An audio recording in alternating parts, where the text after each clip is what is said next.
天降暴雨，男人和女人来到路边的小屋躲避。大雨没能浇灭男人心中的欲火，他朝着面前的有夫之妇逼近。女人没有反抗，任由男人在她身上留下激情的烙印。然而两人怎么也不会想到，他们的一时纵情竟酿成了无可挽回的恶果。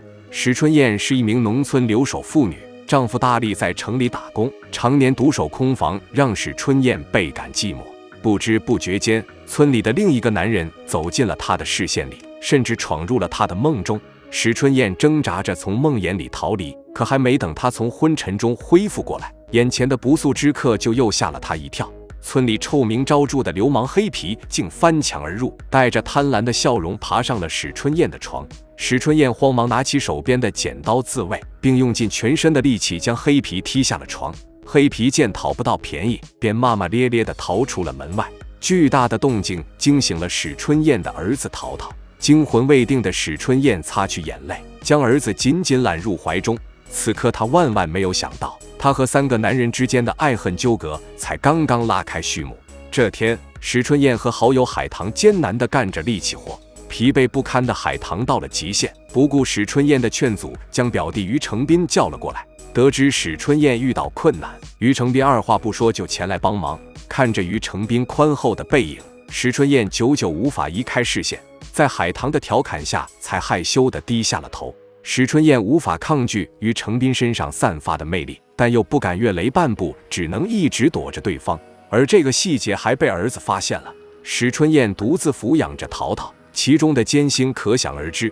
淘淘考试成绩不理想，为了不被母亲责骂，他篡改了试卷上的分数，却没能瞒过史春燕的眼睛。比起考试不及格，史春燕对儿子撒谎的行为更加愤怒。没想到淘淘竟扯着嗓子叫喊说撒谎都是向史春燕学来的。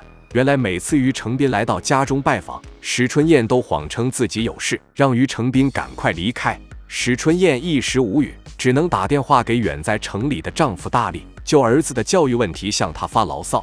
史春燕一直想搬到丈夫的身边居住，但每次都被丈夫以开销过大为由拒绝。史春燕只能把委屈吞进肚子里。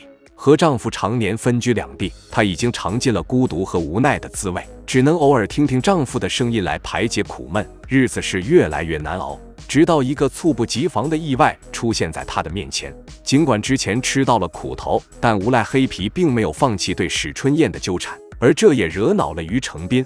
他将黑皮痛打了一顿，并警告他不许再对村里的女人有非分之想。史春燕看在眼里，心里不禁感动不已。丈夫不在的这些日子里，于成斌是和她走得最近的男人。每当自己遇上困难，于成斌都会第一时间出现在她身旁，毫无怨言地伸出帮手，任谁都看得出于成斌对史春燕有好感。史春燕自然也是心知肚明，因此她开始刻意躲着于成斌。然而天不从人愿，这段压抑已久的情感还是不可避免地爆发了。这天，淘淘忽然间不知去向，心急如焚的史春燕找遍了大街小巷，都没能发现儿子的身影。正当她一筹莫展之际，于成斌却将淘淘平安送回了家中。原来淘淘这次的考试又没及格，因为害怕挨骂才迟迟不敢回家。是热心的于成斌在河边发现他，并带回了家。史春燕安心之余，对于成斌也是满怀感激。于是他和海棠一起请于成斌吃了顿饭。席间3人开怀畅饮，谈笑风生。不料说着说着，史春燕和海棠都想起了自己那久不进家门的丈夫，原本愉快的心情瞬间被忧愁代替。史春燕借着酒劲向于成斌说出了心里话。她知道于成斌对她好，也一直都把这一切记在心里，但她毕竟是个有家室的人，从今天开始她不想和于成斌有任何来往，只希望喝下这杯酒后两人就此淡忘。说罢，他起身就要离开，却双腿一软跌坐在地，眼泪随即开始不受控制地往外流淌。于成斌一言不发地抱住史春燕，任凭史春燕如何挣扎都不肯松开双手。史春燕无力地嘶吼着，她已经不知道该如何面对这段感情了。而接下来发生的事，更是将她推入了这个充斥着迷茫的情感漩涡中。为了摆脱这份不该有的感情，史春燕更加频繁地联系大力，试图用夫妻间的爱来保持心中的一丝清明。然而不解风情的大力，每次通话都是敷衍了事，草草应答几句后便挂断了电话。大力的冷漠凉了史春燕的心，她觉得自己和丈夫之间的距离越来越远，纵使心中有千言万语，也无法倾诉。偏偏这个时候，她最亲密的好友海棠也遭遇了突如其来的变故。海棠的丈夫竟在城里找了新欢，惨遭抛弃的海棠承受不住打击，变成了一个精神失常的疯子。她在村口旁若无人的起舞，引来了好事村民们的围观和嘲笑。史春燕想要拉着海棠离开，但海棠却将她当成了小三。史春燕这才意识到，平时大大咧咧的海棠内心却是那样的脆弱。她在人前没心没肺，或许都包含着诸多强颜欢笑，暗地里不知偷偷为丈夫掉了多少眼泪。同命相连的史春燕心里一酸，眼泪止不住地往下流。于成斌也赶过来帮忙，两人将海棠带离了村民们的视线。海棠的遭遇让史春燕不禁担心起自己的丈夫，并更加刻意地躲避着于成斌，害怕自己有一天会失去控制，做出对不起丈夫的事。但事与愿违，意外还是在这天发生了。天降大雨，猝不及防的史春燕只能躲进路边的废弃小屋里。可当她正打算脱下淋湿的衣服时，于成斌竟也因为躲雨而跑了进来。小屋内的气氛瞬间微妙了起来。屋外的雨越下越大，但屋内却慢慢升腾起了欲望烈火。于成斌看着浑身湿透的史春燕，不自觉地靠了上去。史春燕没有出声，似乎也在等着于成斌的靠近。于成斌俯下身来，用手捧起史春燕的脸庞，见对方没有反抗，他立刻将嘴唇贴了上去。史春燕卸下了所有的矜持和防备，在这一刻尽情交欢。大雨掩盖了他们的喘息声，似乎也暂时冲刷掉了史春燕心中的迷茫和不安。激情过后，缠绵时的温存和悸动依然停留在史春燕的体内，久久无法散去。她已经不记得自己有多久没有体会过雨水之欢了。甘露滋润了她的容颜，更填满了她濒临干涸的心。史春燕看着床头她和大力的合照，这张每天都要被她抚摸好几回的照片，第一次让她感到如此刺眼。从那以后，史春燕不再拒绝于成斌的索取，可也仍然无法摆脱心中的罪恶感。她猛然意识到自己背叛了丈夫和家庭，纵使是一时冲动，她也做出了不可饶恕的事。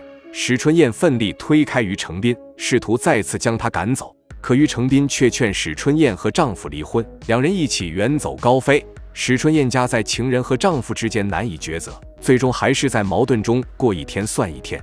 然而随着一个意外的发生，她的人生却彻底被推向深渊地狱。这天，于成斌像往常一样来到史春燕家中，用零花钱支走淘淘之后，他再次和史春燕缠绵起来。可当两人如胶似漆之际，一个惊人的噩耗却传了过来。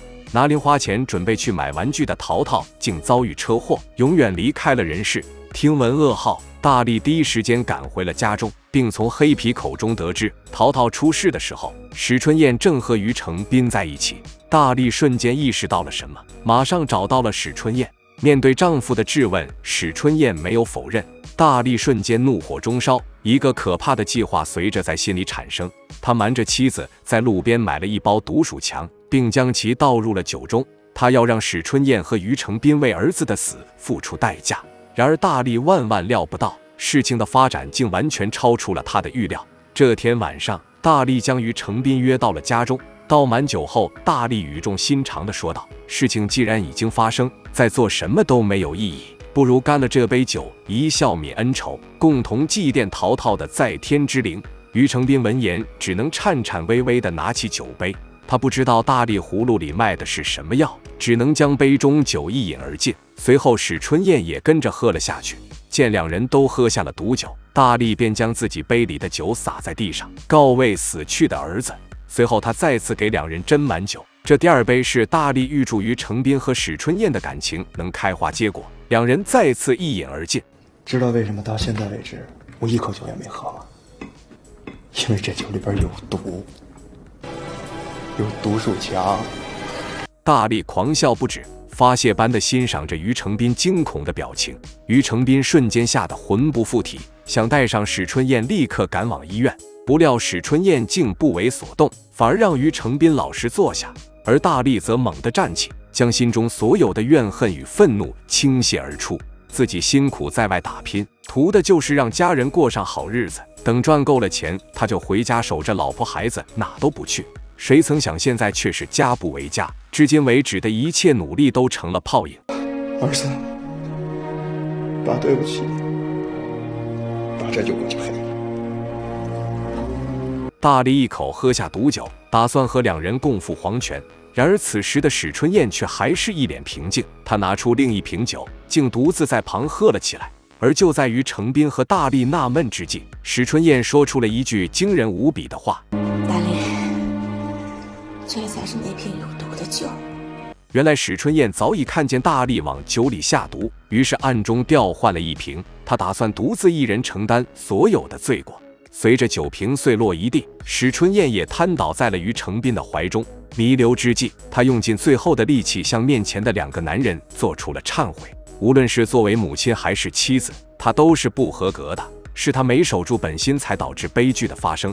史春燕希望大力能好好的活下去，找到一个对她一心一意的女人，也希望于程斌就此忘了自己，去追求更好的生活，拥有一个真正属于自己的家庭。